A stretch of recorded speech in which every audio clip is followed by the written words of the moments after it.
হযরত ইব্রাহিম আলাইহিস সালাতু ওয়াস সালাম তার জীবনে যত পরীক্ষা দিয়েছেন, 5টি পরীক্ষা গুরুত্বপূর্ণ তিনি দিয়েছেন আল্লাহ তাআলার কাছে। এর মধ্যে 1 নম্বর হলো তিনি দেব মন্দিরে ঢুকে ওই সময় সমস্ত মূর্তিগুলোকে ভেঙে ফেলেছিলেন, আমরা সকলেই জানি। আজর হযরত ইব্রাহিম আলাইহিস সালাতু ওয়াস সালামের বাবা,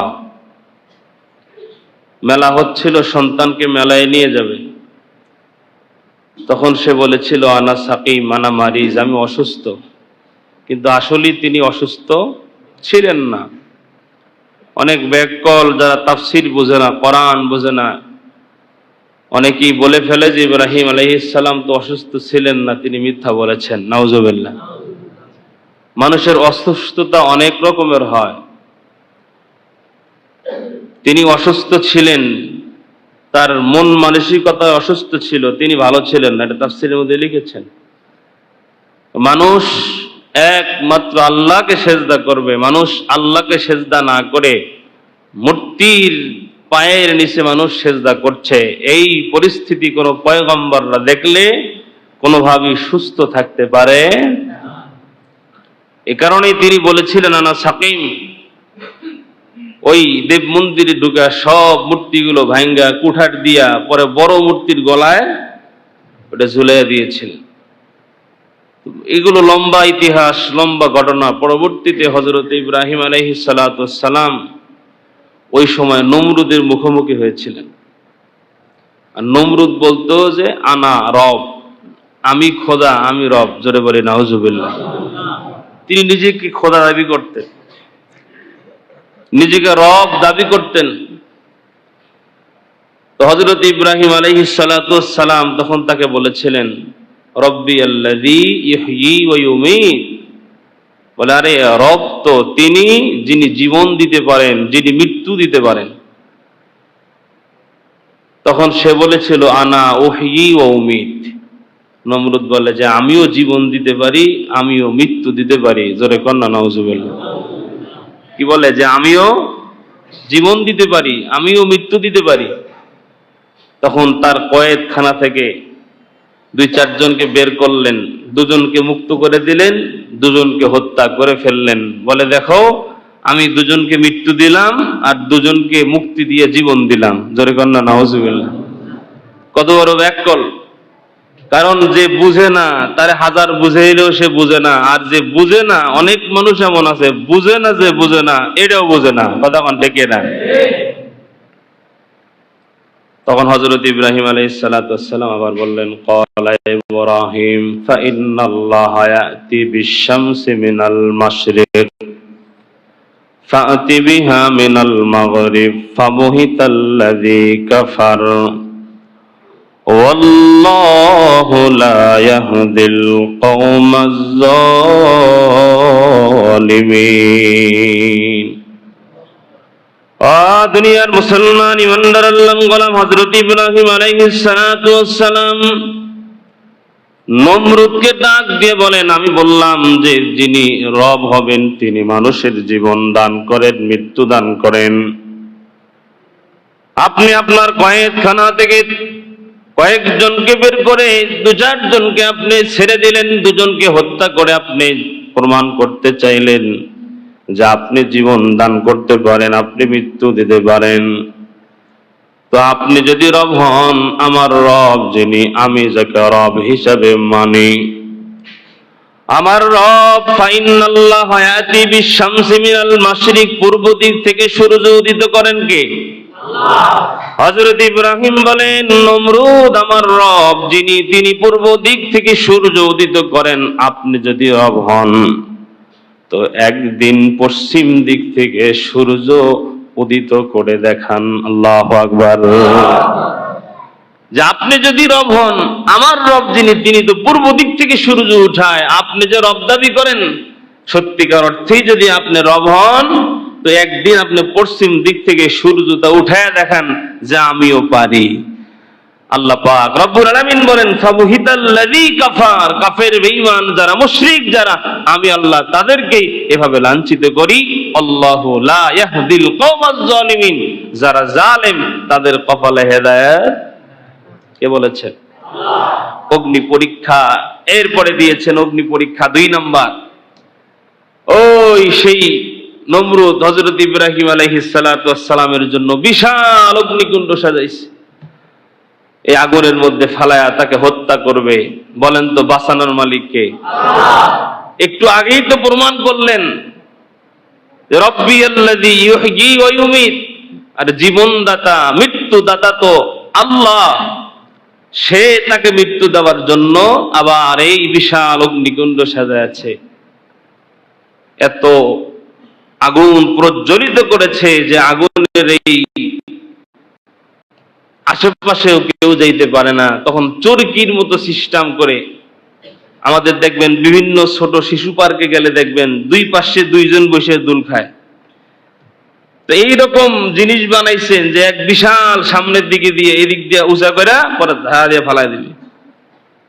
কিন্তু যখন ইব্রাহিম আলাইহিস সালামকে সামনে বসাইছেন, এদিকে কয়েকশো মানুষ ধরছেন, কিন্তু ওইটা আর উঠাইতে পারে না। জোরে কন্যা সুবহানাল্লাহ। যে আগুনে যে ফালাইয়া দিবে, ফালাইয়া দিতে পারে না। তখন শয়তান আসছেন।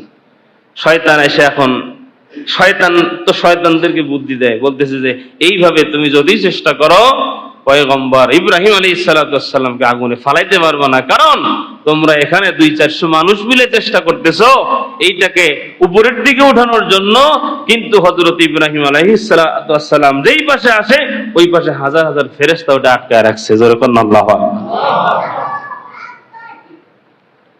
এটা কখনোই সম্ভব নয়। কি করতে হবে? তখন বলে যে এই জায়গার মধ্যে এমন কাজ করতে হবে যে কাজ করলে এই জায়গায় রহমতে ফেরেশতারা থাকতে পারবে না। কি করতে হবে?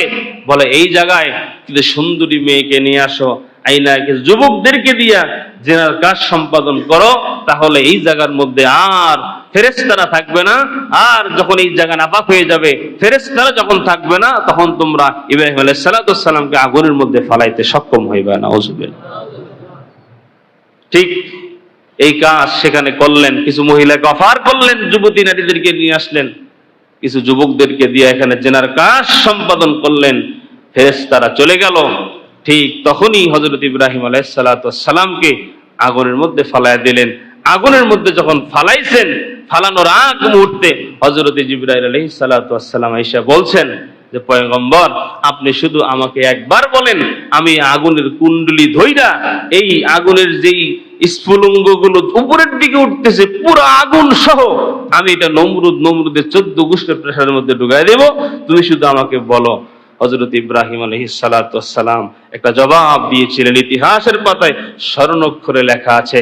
তিনি বলেন যে আমি যেই রবকে ডাকি সেই রব অন্ধ নয়, আমি যেই রবকে সেজদা করি এই রব এমন নয় যে এই রব দেখে না, আমি এমন রবের ইবাদত করি যিনি শুনতে পারেন, যিনি দেখতে পারেন। আমি যে বিপদে আছি আমার রব দেখতেছেন, আমার রব শুনতেছেন।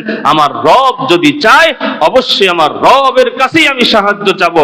আমি জিবরাইল তোমার কাছে সাহায্য চাইবো না। জোরে কোন আল্লাহ। আল্লাহ পাক রব্বুল আলামিন আগুনকে অর্ডার করেছেন। কি অর্ডার করেছেন?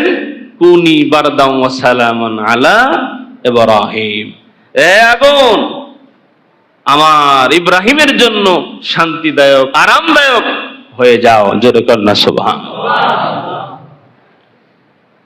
যত পরীক্ষা এরকম আমাদের মাঝেও আসুক না কেন, বিপদ আপদ বালা মুসিবত এগুলো কার পক্ষ থেকে আসে? ইমানদারদের উপরে বিপদটা বেশি হয়। কেন? বলে আল্লাহ তাআলা বিপদ দিয়ে বান্দাকে পরীক্ষা করেন, আর বান্দা যখন পরীক্ষায় পাশ করে আল্লাহ পাক ওই বান্দার মর্যাদা একটা স্তর বাড়িয়ে দেয়। সুবহানাল্লাহ। কারণ দুনিয়ার জীবনে মেট্রিক পাশ করলে তার এক মর্যাদা, আইএ পাশ করলে মেট্রিক পাশের উপরের মর্যাদা। যে আইএ পাশ করছে আর একজন যদি বিএ পাশ করে, আইএ পাশ করানেওয়ালার উপরের মর্যাদা বিএ পাশ করানেওয়ালা।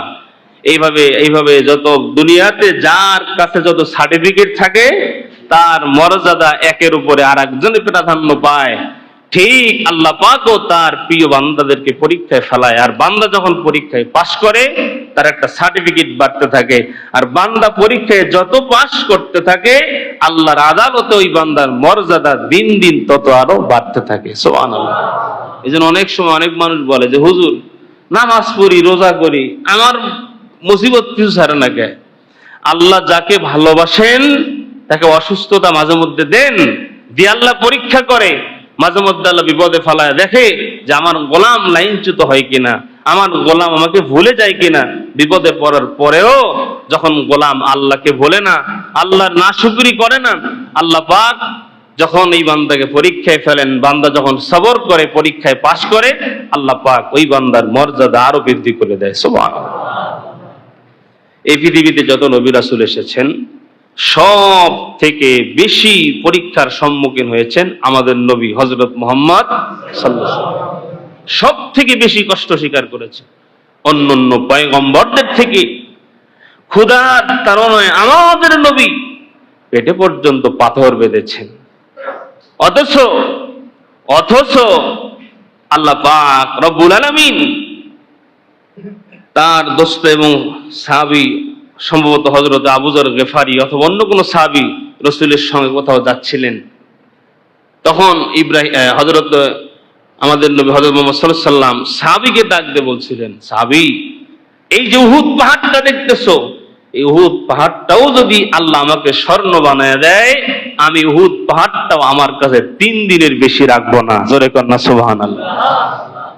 আমাদের নবী যদি আল্লাহর কাছে চাইতেন, আল্লাহ ধন সম্পদ দিতেন না? দিতেন।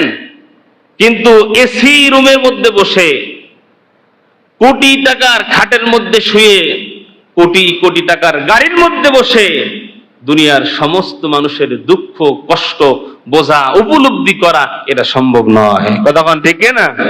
নবী যিনি হবেন, পয়গম্বর যিনি হবেন, তিনি সমস্ত উম্মতের দুঃখ কষ্ট বোঝার মতো যোগ্যতা, কষ্ট স্বীকার করার মতো মন মানসিকতা, কষ্টে পড়লে কিভাবে উদ্ধার হতে হয়, কষ্টে পড়লে কিভাবে সবর করতে হয়, বিপদে বালা মুসিবত আসলে কিভাবে সেখান থেকে পরিত্রাণ পাইতে হয়, সব কোয়ালিটি দিয়েই আল্লাহ রসুলকে আল্লাহ পাক রব্বুল আলামিন সেইভাবে রেখেছিলেন, সেইভাবেই তৈরি করেছিলেন। জোরে বলি সুবহানাল্লাহ। আমরা তো এমন নবীর উম্মত যেই নবী পৃথিবীর মধ্যে সব থেকে বেশি পরীক্ষার সম্মুখীন হয়েছেন, এবং আল্লাহ পাকের আদালতে সব থেকে মর্যাদাও বেশি আমাদের নবী হযরত মুহাম্মদ সাল্লাল্লাহু আলাইহি ওয়াসাল্লামের। তো হযরত ইব্রাহিম আলাইহিস সালাতু ওয়াস সালাম সব থেকে বড় পরীক্ষা দিয়েছিলেন 5টা। এর মধ্যে 2 নম্বর হলো অগ্নি পরীক্ষা, 3 নম্বর পরীক্ষা নিজ হাতে খাতনা করেছিলেন, মুসলমানি করেছিলেন। তাও কত বছর বয়সে? 80 বছর বয়সে। আল্লাহু আকবার। চিন্তা